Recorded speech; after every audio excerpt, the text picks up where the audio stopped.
Welcome to the Dead Pixel Society podcast, the photo imaging industry's leading news source. Here's your host, Gary Peugeot. The Dead Pixel Society podcast is brought to you by Media Clip, Advertech Printing, and Independent Photo Imagers. Hello again and welcome to the Dead Pixel Society podcast. I'm your host, Gary Peugeot, and today we're joined by Berti Skenderasi, who's coming to us from New Jersey. He's the owner of Proud Images, and he's got a great story to tell. Hi, Berti. How are you today? Hi, Gary. I'm good. You are a prominent personality in the volume photography business, and you've got a great story about how you came to this country. Can you talk a little bit about where you came from and how you got into this business? So I'm not sure if I'm prominent personality, but everyone knows you by your first name. So yeah. Yes, you are prominent. I came from Albania in 2013 here in the United States. I joined my wife. She came here before me through her parents. She got her citizenship, and then I joined her. Back home, I had completely different thoughts and ideas what I wanted to do in the States. Mm-hmm. And when I came here and met with the reality, I kind of wanted to recreate myself because for anyone that comes in the country, we knew America completely under the different optics than what it actually is. Initially, I said I want nothing to do with the what I've done in the past. Meaning I was involved in politics. I was a middleman helping companies import products from China and whatnot. I said, you know what? I kind of want to become a photographer now. Mm. And my thought process was that I wanted to become a wedding/fashion photographer. Mm-hmm. Thanks God that didn't happen. Because I would have probably quit a year after. In the circumstances where I was, we just had our son, I needed a job. And the very first company I found that was hiring without needing to be a photographer was LifeTouch. Mm-hmm. So I applied, I got almost accepted direct, over the phone. Actually, no, I had an interview. Mm-hmm. And from there, it blew my mind how the processes were handled and how you could possibly photograph 600-700 students in a day. A year after, I still decided that I came for the American dream. I wanted to own my business. So I decided to jump on the world of entrepreneurship and opened a computer repair business with a partner. Over there, we pretty much tried the best we could without really being receptive to what the market looked like. Mm-hmm. And we did fail successfully at that price. You failed successfully. What Yes. does that mean? Well, it meant that for a year, we tried to, we're trying to offer a service that it's almost irrelevant, meaning people can simply return their electronic purchases for a replacement. Right. And something that actually in Europe, it's big. Like, in Europe, there are, most of the people don't have the commodity and luxury we have here to say, 6 months after, or you buy a protection plan and a year after you bought a computer, you can simply return it for replacement. Mm. Right. So, I had some savings, which, I depleted fast. And now after having a really chilling conversation with my wife over the dinner table, I said, what do I want to do now? And, it's not, I remember it, vividly today, where I'm, for the first time in my life, I'm finding myself with no direction, like which direction I want to go, because my college degree in hospitality, that I graduated from, my master's degree in political marketing meant nothing. Right. So I'm between two choices of trying to find a job, hopefully still in the photography reel, or try again. But at the very same moment, I remember having only our last $400, not even enough for the next month's rent. Right. And I strongly believe that most of the successful men have had an actual successful woman behind them. And I was lucky enough where my wife said, I'd rather you regret trying than not trying. Right. So, if that's what you want to pursue, just go for it. Right. And I remember pulling the list of schools from the Department of Education website in my area. I feel we're lucky here because in a 5 miles radius, we have, at least where I am at, it's probably 180 schools. Okay. So I started cold calling. And as you notice, I didn't have the best accent. And Has your accent gotten better since then, or was it pretty bad at that time? I knew English before I came here. Yeah, I was going to say you're pretty fluent. But I didn't have the American English, Yeah. taught back home. And it's funny because we had I grew up in communism. I'm 1980s kid, and we had the only foreign language we had back in schools was Russian. Right. And at that time, it was forbidden to learn English. Okay. Because the English was the language of imperialists and the enemies, and and whatnot. It's ironically, my Russian teacher, she knew English. She was self-taught. So my father hired her to come privately in our home with a Russian language book, which inside of it, the English book was hidden. Okay. So for the public, this was, she was coming us to teach Russian. Yeah. While privately, she was teaching us English, me and both of my sisters. Okay. However, when I came here, part of the settling in the reality, I realized that although I'm speaking English, nobody understands me. And it was a process. Like the experience of working for LifeTouch, traveling across Jersey, Connecticut, and whatnot, helped me progress quite fast on my English. In English. And threw you into the deep end right away. Yeah. But regardless, so I start cold calling schools. Remember, I had to set up kind of an office in my bedroom. In one of my bedrooms. We were living then in a tiny apartment. It was still a 3-bedroom apartment, but it was really tiny, smaller than a dorm room. And that's where I started calling schools because I really wanted to get serious about, I really wanted to have an office, a business line, in which I didn't have the money to afford paying one of these services where you have side VR. So I decided to learn how to build my phone system. Because I still realized that many people would want to feel they're talking to a real company, right? When they call in an IVR response and all that stuff. And remember calling close to 105 schools, and obviously I was getting the flat out no. Right, exactly. We have a photographer.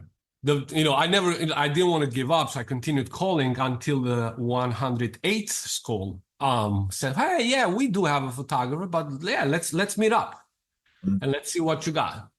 Right. I went in that meeting I remember with just a letter size introduction, what we do. I still wanted to do what I was trained working for LifeTouch, senior pictures. Originally, that was the plan. And as I'm sitting there with them, I realized they already have a well-established company serving them. And in my previous life sales training, I always knew that I had to have the last thing before I walked out the door that I could throw at them. As I'm walking out, they're talking about the commission. I said, "Have you guys got any commission from the company you're working on?" And said, "Yeah, we do." I said, "Did the company ever provide you a detailed report on what that commission was made of?" Because a school population, there were these big charter schools, of 3,000 students, having a $500 commission, it just doesn't feel right to me. That spiked their curiosity. So they reached out to the company they're working with, and the company flat out refused to provide that information. So fast forward a week after this meeting, they called me and said, well, you got the business. And I'm like, okay. Now, and this is the very moment where I realized that, holy, this is quite some undertaking, because they wanted their, service items, ID cards, and whatnot. Mm. At the same time, this is summer of 2006, summer of 2015, where the first SPAC that I attended was happening in East Coast. Right. I drive there with a friend of mine, which I met working for LifeTouch, and that's where I saw firsthand the independent world of volume photographers. Right. How knowledge is, how knowledge was dispersed, and how people were. Initially, it felt like a little tight club of people having their own circles, but I remember vividly. Paul Schultz, one of the veterans in the industry, took me literally by hand and made sure I was introduced to, Tim McCain from PhotoLinks, Marathon Lab, Richmond Pro Lab people who I really needed to follow up and get set up for my business. Right. And then I do the very first job. And my thought process is, if I'm replacing my income working for this company that, for LifeTouch, this is a win for me. Right. And I'll never forget the moment when we did the first 3 schools. Me and Juan were sitting in my living room, and we're opening the cash envelopes. Right. And that was it. Like, when I saw what we were able to collect in these 3 picture days, I think this is it. I want to pursue this to this extent. And pretty much the rest is kind of history. The goal was not necessarily being just a photographer. Over time, and I mean in the past a year and a half, I realized that these schools are having a lot of needs I probably can help. Right. Intermediate. And this was coming from me being a middleman, where I used to source products and items and machineries and whatnot from China. I was gonna ask about that, because I remember at one of the SPACs, it was around COVID, it was during COVID, and you were talking about how you kind of opened up this whole other line of business to provide supplies to schools, cleaning supplies and things they needed. And that must tie, I was going to say that tied directly into your import-export experience, did it? So to talk a little bit about that, let's kind of jump ahead a little bit to, you're in the business only for a few years, 4 or 5 years. Not even 2 years in. One of the things that keeps us from accomplishing heights is our own fears. Right, we fit into this, like we precondition ourselves that, oh no, I'm just a car mechanic. Like I don't think I can become a realtor or real estate. Like we like, unfortunately, the human mind is conditioned to stay within the safe boundaries they perceive. Right. And yes, I was definitely hungry, not just necessary for money, but also the idea of being it was really exciting to be kind of a supermarket thought process. And I remember being laughed at when I introduced first time, like, as school photographers, we can provide more than just photography. I vividly remember a few faces, doing, smirks, like, what are these guys talking about? Who's this guy with a thick accent telling us what to do in our business? But regardless, my goal was to be relevant and kind of be a hero. And this is long before COVID. Right. I remember one day going to one of the schools we're about to set up in a place where they had, and that was the aha moment. They had purchased pallets with paper, which they had placed them into the location that we're supposed to set up our lights, having pictures taken. And I asked, hey, can we do something about this? Can we move this stuff, away so we can set up? And they said, no. And it struck to me. I said, so my service is less important than a pallet of paper. And that's where I said, I decided, I definitely want to offer more, increase the amount of important services that now I'm relevant to the school. Right.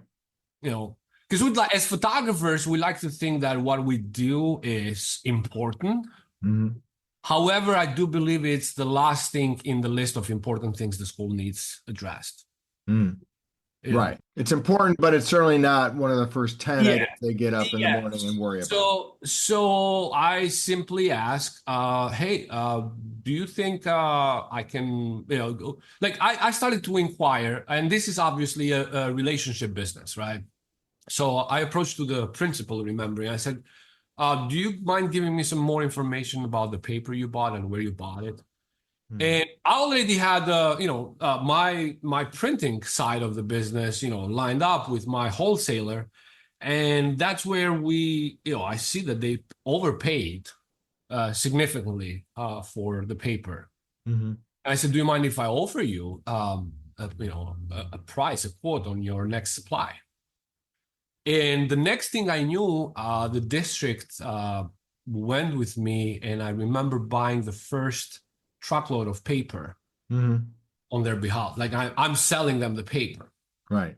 And then from that point was, okay, it's, I can ask anything to sell, and janitorial supplies, which are typically in the wholesaler paper business, there are the companies who also have janitorial supplies, wholesale. And again, this is pre-COVID. We're talking about, and that's where I remember the first time I mentioned that, we can sell, toilet paper if need to be. And it was one of the SPAC chats, I remember. And I can never forget the the smirk of people on that chat. The very same people who, during COVID, they were literally crying, thinking their business would die. In the brink of, there's the other business. Exactly. It's a rough time. Absolutely. Yeah. Now, ironically, I had a supply, I had a purchase order about to be delivered right when people were freaking out on toilet paper. I reached out to the school knowing that the school actually would be, closed, so they would not necessarily be needing the supply. And we come into agreement that I could redirect that purchase order to a different buyer, obviously providing that supply, that purchase order at a later time. Right. And I will never forget that it was a bidding war in the wholesale business. Exactly. That was the very first best money I ever made selling that truckload of janitorial. Wow. Yes.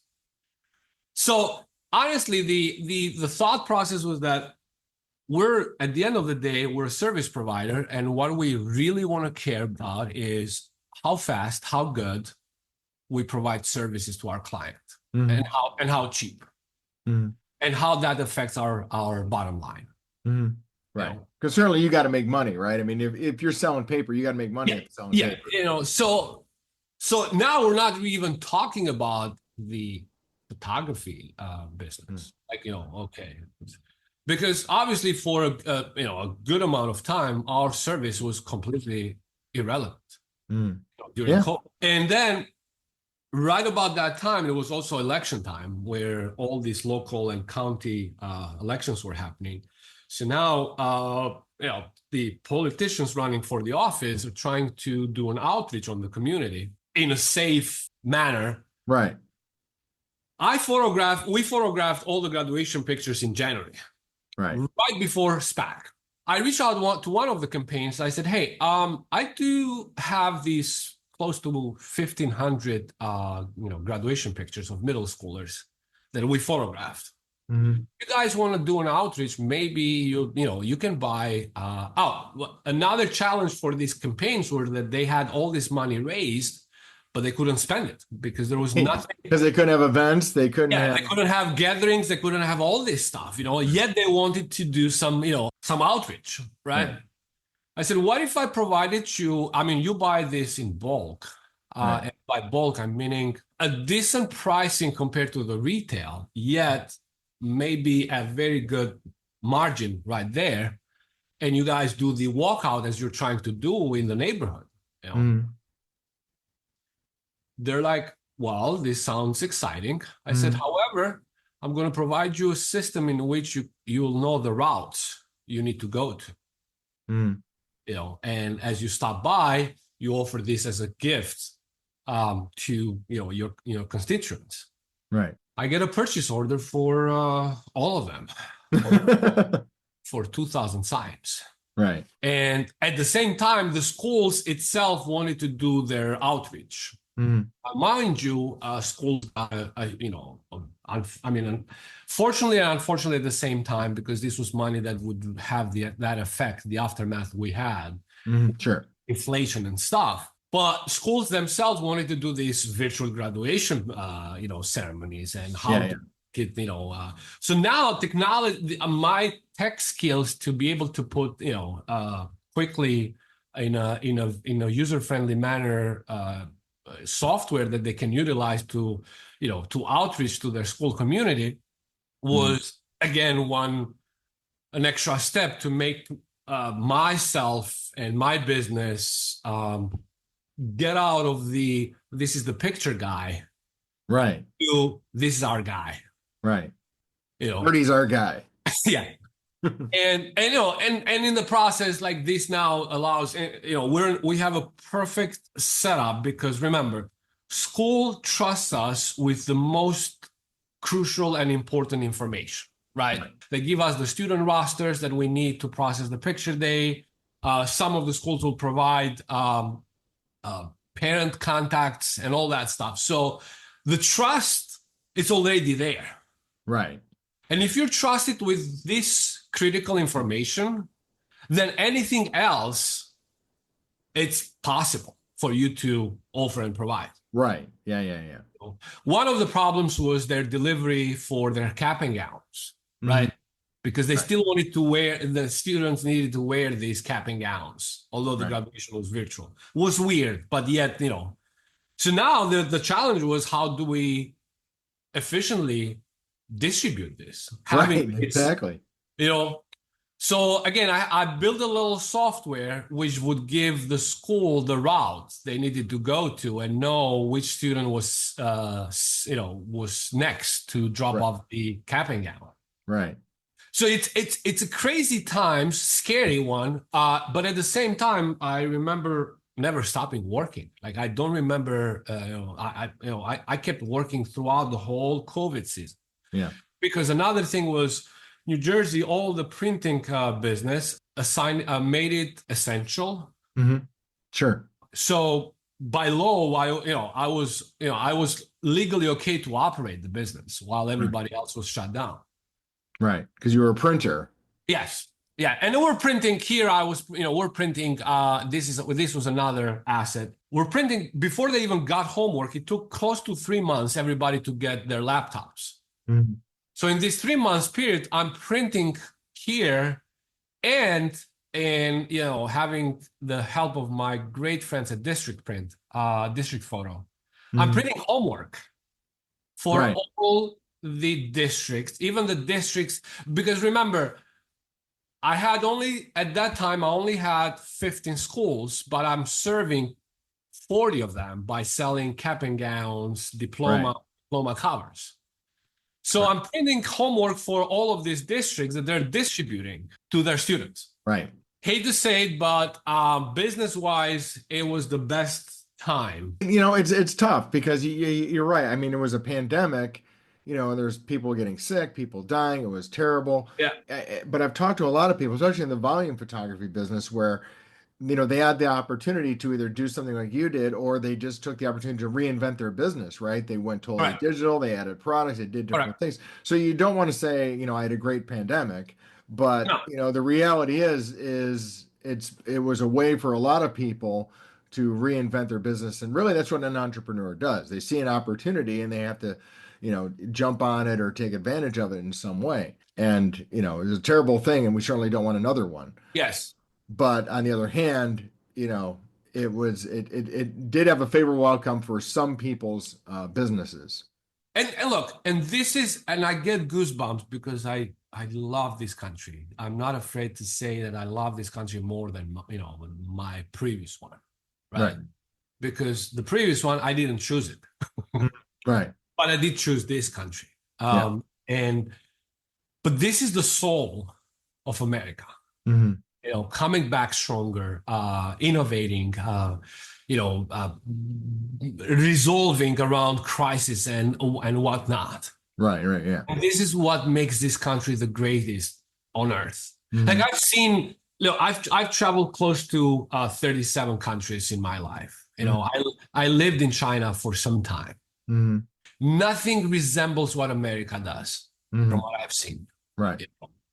And this is the soul. And I get it. Most people try to stay in their comfort zones. And, they're preconditioned to think that, well, this is it. We're going to stay where we are. I mean, mentally, emotionally, professionally, don't fix it if it ain't broke, kind of mentality, which, it works for some people. They want to conserve what they have. But gosh, we're living in the best times of our life. Mm-hmm. That's my belief. The access to knowledge today it's fast and it's cheap. Mm-hmm. And I tell people when I run into people who have that perspective, I say, we're living in peak humanity right Absolutely. now. Absolutely. I mean, this is it's only going to get better in the future, right? So let's talk a little bit about the future, because you've been dabbling in it, right? Yeah. You've actually been doing some things with technology that are kind of futuristic. And that's one of the reasons why I reached out to you for the podcast, was to talk to you a little bit about, how you got here where you are now, but also where you're going. And can you talk a little bit about that project? So yes, I got first introduced to, and I've been always passionate about the computers and technology. Yeah, obviously you had a computer repair business. Yeah. Throughout my my whole life. But the very first serious introduction I had into tech was close to 4 years ago, where all these big companies, they're inviting beta testers of any background and professional skill set to join their private groups. And they're talking about something called machine learning. Right. And honestly, having a little also background in, industrial machines, I went to tech school. I'm an electrician and electronics repair by trade. Mm-hmm. Initially, it's funny because machine learning to me made me think this was about a physical machine that is capable of learning. Right. which it is. It's there's a computer who you put it to start learning, right? Yeah. And then I joined, these groups, and I'm looking at it, and there's a plethora of backgrounds and people coming into space. There's people from working in medical offices or people of different trades who are kind of want to start getting to this. I remember that one of the critical sources needed for machine learning were imagery. Right. And at that time, the sourcing of these images was not something that was readily available. Right. Because typically a wedding photographer may not have the volume we guys have. Like I would compare a 15 school or a 10 school volume business size may have close to 10 to 20 times more photography content than a wedding photographer been working for 10 years. Right. And the way typically these beta tester groups work, they give you access or they give you a package, they call it a sandbox, where you can locally install it on your computer and start training it for specific tasks on those images. Right. And they're only exchange. They don't want your images, but they want the output, right. that the model, the training looked at, right? If it was looking right? for Yeah, eyes open or eyes So closed or yeah, whatever, they want the data set, but not the yes, actual image. yes, not the because it becomes also storage extensive when you look at that. Right. So that's where I realized that the power of this new tech emerging, it's just phenomenal. And at the same time, I'm mostly a one-man show, right? Right. And I've been a big believer in automation because at the time I said, well, being again inspired from my first employer in the United States, I said, this company it's the largest in the world. Photography is close to 60% at that time of all schools in United States, and it's all about the software. Right. The idea that they could operate this business with all due respect to all my former colleagues, the fact that they would hire telling you don't need to be a photographer, we'll train you. Right. This was not about photography, but this was about efficiency. Yeah. It was about data and efficiency. Yeah. Like how do you make a solid and dump-proof system that it's consistent across the board? Right. So, and that was the source of inspiration where I said, well, I cannot afford to hire 5 or 6 full-timers for Right. now to do image processing and data entry and whatnot. So my sole focus was, how do I now learn to automate processes? Right. Doesn't require an actual human to interact with. Right. As I got along and I got my hands on the machine learning, I saw the potential was enormous. Right. And this is long before ChatGPT became public to everyone else. Right. And its ability to predict results was insane. Mm-hmm. And I remember, like, you could, and that's where I still, go back to, we're living in the best time of our lives, because now my 12-year-old son knows probably a lot better than someone who graduated computer engineering in the 2000s. Right. Exactly. And he's only 12. Obviously, he has the motivation to pursue, but the idea that now you can feed any data set to these models and be able to predict and build a solid foundational workflow on almost anything you could think of is just power. So what is it that what was the problem you were trying to solve by getting involved with these machine models? My problem was this was my dream setup. The minute I take the picture, it's all being edited. First, being selected which pose is the best. Second, being edited, meaning skin color, if needed to be changed, color correction, background removal, and then imposed into the package. Right. And then come to my print press, ready to be printed. Right. Without the human touch. Right. And this was the problem that I wanted to solve in terms of shortening the amount of time. Aren't there some of the vendors sort of already offering some of those things? Your photo links, your got photos. Correct. Aren't they offering similar things to this? Correct. And that was, with like but first I wanted to own it. Right. Okay. Right.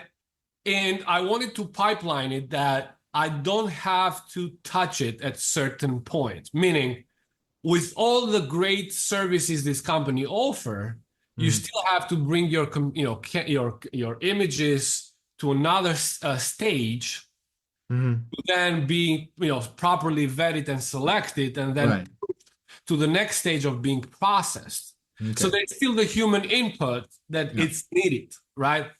My dream scenario was 0 human input. Right. And I own it. Right. Okay. Because 2 things I got, the inspiration from. Chances of you winning a battle, and this I go really back in history when Romans went to war with Persians. Right. When the Romans lost the first battle was because Romans tried to replicate what Persians were good at fighting. So Persians were good fighting standing, while the Romans used cavalry. Mhm. Romans decided to fight, standing with Persians, Right. and that's where they lost. Right. So coming back to our days, how do you win using everyone else's tools? Right. Maybe you do, but you're still dependent on the features Right. someone else is providing. Mhm. So you were looking at a standpoint of, if you're competing against X company, Which uses the same platform. which is using a same platform, what is the difference, right? Other than the relationships you built and Yes. things like that. Yes. So now we're able to, when we go and take pictures at the school, going back to the logic that we're the last important thing in the important list of schools is they want their admin pictures as soon as possible, because instead of New Jersey, there is a requirement that they should have at the beginning of the school year updated student directory, including images. Right. When we do this is our second year. As we're taking pictures, it's taking close to 20 seconds between having the picture taken, selected which one, and locally saved. So by the time we're done with picture day, we hand the download or the USB of the admin files the school needs. Okay. That allows me to really focus on what's most important aspect of it, which is selling. Okay. There is a lot of potential and actually we're working on it to innovate, because it comes down to selling. How do you capture payment? How do you sell? How do you innovate the experience? Right. The buying experience, And the irony of our business is that our dollar payer is not the decision maker. Right. Exactly. So now it's quite of an interesting perspective, because the decision maker has completely a different set of needs, Right. versus the person who actually pays you dollars for your product. Right. Exactly. It is a very unique business in that extent, because your client is the school, not necessarily mom. Yeah, and the school say your only goal is not the school wants you not to mess it up and have almost zero friction with parents, while the parents are looking for options, instant deliveries and whatnot, which is another challenge in itself. So this is a system that you develop yourself, you're now using. Correct. Correct. And are you integrating it with other pieces, or can you do the entire workflow yourself? As of now, the only piece we're using is we have our own shopping cart. I'm still using one of the greatest softwares ever created in our industry, PhotoLinks Flow. When we do, usually that is a database / image rendering engine. Right. For our local printing. Right. 95% of our production is hands-free. Right.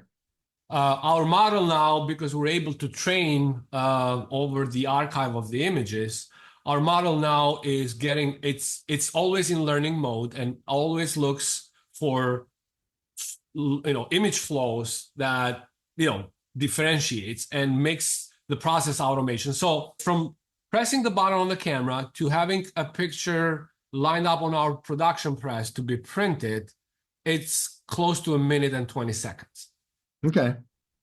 Which typically it's a process that takes days in a traditional setting. Right. So what's your plan with this? Is this to, keep it in your own little world, or, use it as a competitive advantage, or open source it, or what's your idea? My plan is to, at some point, I want to monetize on this in a sense of not necessarily being a traditional software as a service model.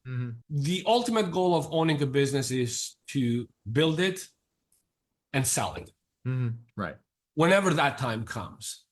I do believe that the intellectual property of any business, it's what the asset, the most vital and valuable asset a business can have. Right. If I do believe that the software that I've built using AI, I had a little minimal background on coding, but over time using AI to teach me coding. I coded. I hired developers at some stage to, tidy up the software. But the bottom line is my software replaces at least 6 full-time workers. Right. The goal is to offer this as a custom-built software to someone, because you can only value the importance of this software when you have a certain amount of volume. Right. If you're a 20 plus schools business, that's where you see the value of this software. Right. Because you pretty much need humans to go and have pictures taken. Yeah. Before we're going to be able to buy robots. Right. To do our job. Which I'm excited and looking forward to. Imagine walking to a school with an army of robots too. Don't you like people, Bertie? I always thought you were a people person. I am. And I do believe the people have the opportunity to realign the skills. Because look, everybody has this huge expectation about AI. Oh, AI can do this. Oh, why don't AI do this? AI is just your ability to instruct what to do. Right. It can have a total different result for a minor tweak on your instruction. Right. And people will have to get accommodated to really get onto this faster, specialize. And this is from NVIDIA CEO when he had that keynote speech said, everybody wanted to be a software programmer 10 years ago. Right. Scratch that idea now. Go and specialize yourself into something biology or marine or anything, and then leverage AI to be better at it. Right. Yeah. And that's where we need to really focus on now, because we can be obsolete in a blink of an eye. Right. Well, this has been a great conversation. Where can people go to get more information about you, your company, and maybe want to just chat with you? Where can people reach out to you? I can be reached out on LinkedIn, Berti Skenderasi. My website, I have my proudimages.com website, in which it's just a customer facing software as of now, and also I do have imagineofficial.com website, which is kind of a demo of what the software that I built can do. Okay, awesome.